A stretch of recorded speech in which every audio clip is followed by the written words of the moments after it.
Magandang umaga mga katoto, sakto lang. Meron po tayong gawa ngayon. Panapat lamang na umuulan. Sakto lang, wala tayong pambiling bigas. Dumating po yung pagkakataon na.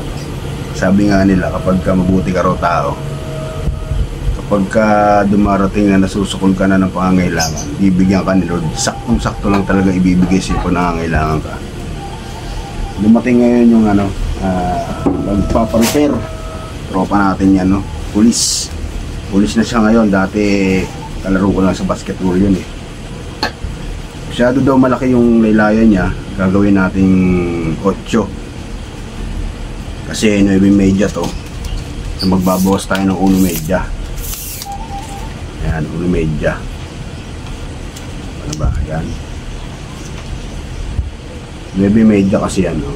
9.30. Gagawin nating 8 lang. Kasi sinukat ko yung pinakasagan ng paa niya, nasa 15 o 7.5. Lagyan natin ng konting lawag, so 8 lang yan.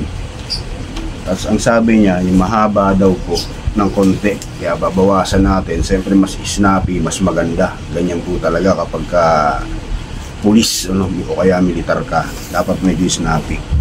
Gawin daw po natin 36. So ang size po nito ay 39. Siguro kahit mga 37 panapat na.